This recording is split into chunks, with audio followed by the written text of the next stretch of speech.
عبد الرحمن بن عوف رضی اللہ تعالیٰ عنہ کے بارے میں، وہ پہلے 10 صحابہ میں آتے ہیں، پہلے 10 صحابہ.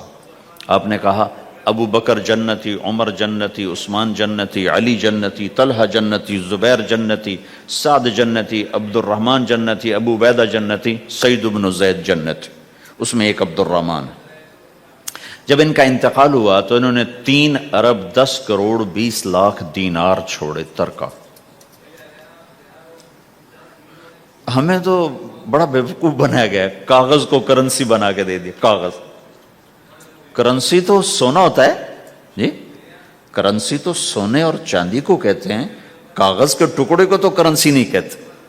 اور اب کرنسی بھی لے کر وہ کارڈ پکڑا دیے، جیب بھی خالی، اب کرنسی بھی کاغذ بھی کوئی نہیں، خالی کارڈ. اس کو کیا کہتے ہیں کارڈ کو؟ Credit card. کریڈٹ کارڈ وہ ساری دنیا کو بیوقوف بنائے ہوئے. یا تو کاغذ پکڑائے ہوئے ہیں یا کارڈ کاغذ بھی اب واپس لے لیا، اب کارڈ پکڑا دیا. اور عبد الرحمن بن عوف نے جو پیسے چھوڑے وہ کاغذ نہیں تھے. کاغذ کی کیا حیثیت، پاکستان میں روز چھپ رہے ہیں، کاغذ کی کیا حیثیت. 3 ارب 10 کروڑ 20 لاکھ دینار سونے کے، اور ایک سکہ دینار اس وقت 4.5 ماشے کا ہوتا تھا. اب اس کو ملٹیپلائی کرو اور پورا پاناما خرید لیں اس پیسوں سے. اور وہ ٹاپ لسٹ کے 10 ٹاپ 10 صحابہ میں سے ایک.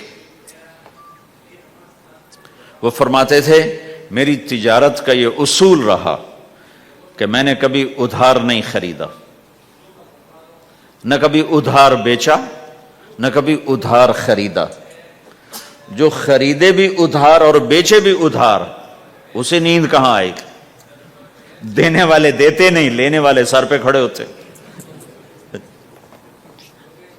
انہیں نہ بیوی اچھی لگتی نہ بچے اچھے لگتے، وہ گھر میں بیٹھ کے بھی گھر میں نہیں ہوتے.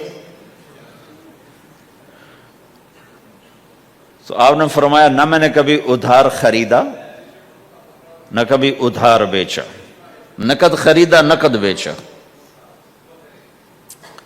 دوسرا میرا اصول یہ رہا کہ میں نے کبھی سٹاک نہیں کیا، جب مجھے پروفٹ ملا میں نے فوراً بیچ دیا. انتظار نہیں کیا 1 ہفتے بعد بیچوں گا ریٹ بڑھ جائے گا. جس دن مجھے پروفٹ ملا 1 پیسہ بھی ملا تو میں نے فوراً بیچ دیا. تیسرا اصول یہ تھا کہ میرے سودے میں کوئی کمی یا عیب ہوتا تو میں اسے چھپاتا نہیں تھا، ظاہر کرتا تھا اس میں یہ کمی ہے، بھائی لینا تو لے لو، نہیں لینا تو چھوڑ دو. ہماری تو تجارت بھی جنت کا راستہ ہے. مدینے کے لوگ ذمہ دارا کرتے تھے، مکہ کے لوگ تجارت کرتے تھے. ان کی زراعت اور تجارت دین کے پھیلنے کا ذریعہ بن گئے. عبد الرحمن بن عوف رضی اللہ عنہ کا مال اللہ کے دین کے کام آیا. عثمان رضی اللہ عنہ کا مال اللہ کے دین کے کام آیا. جنگ تبوک میں 10,000 آدمیوں کا سامان حضرت عثمان اکیلے نے دیا. 30,000 کا لشکر تھا تو 1/3 10,000 کا سارا سامان عثمان رضی اللہ عنہ نے اپنے گھر سے دیا. اور وہ پیسے دینار لا کے پیش کیے نا تو اللہ کے نبی وہ دینار لے کر یوں کر رہے تھے، ایسے ایسے، اور کر رہے تھے ما علی عثمان اللہ یعمل بعد عثمان، آج کے بعد تو کچھ نہ کر، جنت واجب ہو گئی تیرے پہ.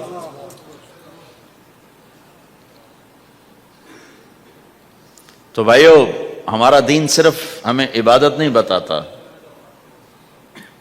بازار کی زندگی بتاتا ہے کہ مسلمان بازار میں کیسے ہوتا ہے.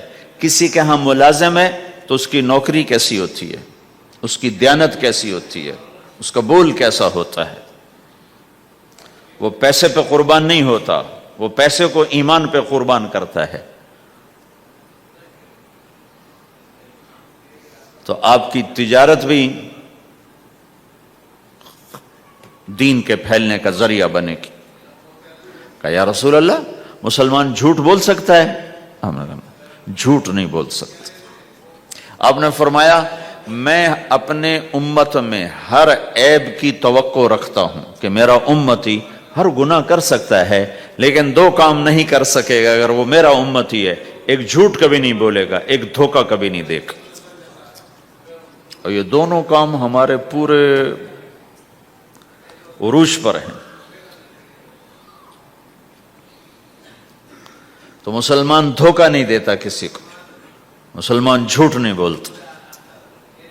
تو اللہ کے نبی نے یہ نہیں فرمایا جو نماز نہیں پڑھتا وہ میرے سے، وہ مجھ سے نہیں ہے، میری امت میں سے نہیں، جو روزہ نہیں رکھتا میری امت میں سے نہیں ہے، زکوٰۃ نہیں دیتا میری امت میں سے، یہ نہیں کہا۔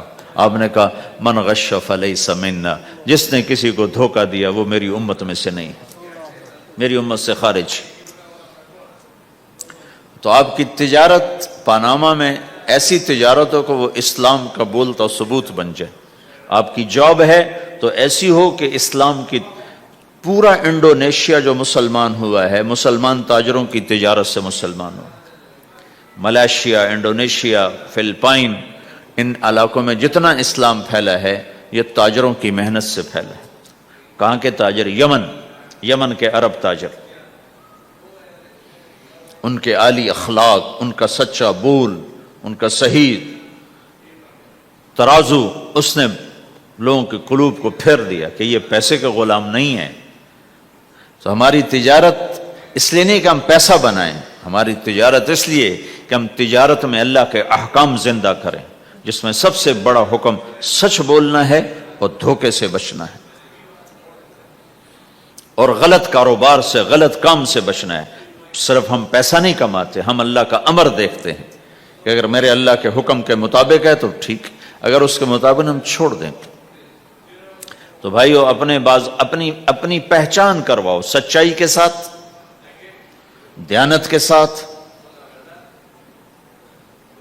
دھوکے سے بچتے ہوئے۔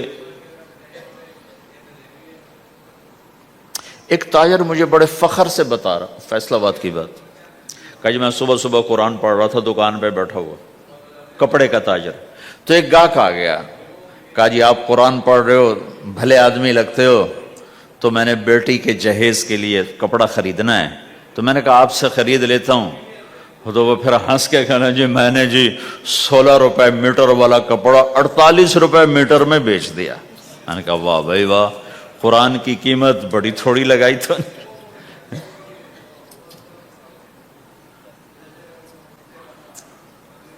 ہائے ہائے ہائے ہائے، اس کو شرم بھی نہیں آ رہی اس بات پر، احساس ہی کوئی نہیں کہ اس نے قرآن پڑھتے دیکھ کر اعتماد کیا، اور اس نے قرآن سے ہی اس کو دھوکہ دیا کہ پورے بازار میں 16 روپے گز ہے وہ کپڑا، وہ 48 روپے اس کو بیچ رہا ہے۔ اگر اپنے نبی کی بات سنو، آپ نے کہا سچا تاجر قیامت کے دن نبیوں کے ساتھ کھڑا کیا جائے گا۔ کیوں؟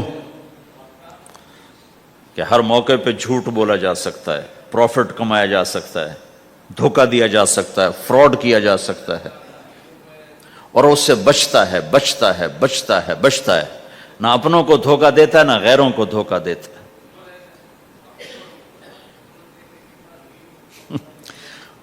جب انگریز کا دور تھا تو وہ ایک دلی میں ایک جیب کترا تھا، جیب کاٹنے والا، تو وہ یہ سکھایا کرتا تھا لڑکوں کو، پھر ان کو بھیجتا تھا، تو اس کا ایک چیلا شام کو صرف 2 روپے لے کر آیا، 2 روپے لے کر، تو اس نے کہا بے وقوف آج سارے دن کی کمائی 2 روپے؟ کہا استاد آج بہت بڑا مال مارا تھا، لیکن میں نے دیکھا تو وہ ایک گورا تھا، انگریز تھا، تو مجھے خیال آیا اگر قیامت کا دن عیسیٰ علیہ السلام نے میرے نبی کو گلہ دے دیا کہ تیرے امتی نے میرے امتی کی جیب کاٹی تھی، تو میں اپنے نبی کو کیا جواب دوں گا؟ تو میں نے جا کر اس کو واپس کر دیا، ابھی اپنے کے کھسکا کے لایا ہوں 2 روپے۔ تو پچھلے زمانے کے تو چور بھی ایسے خوددار ہوتے تھے، اب تو نمازی ایسے غیرت کہاں پھینک کے آ گئے ہیں۔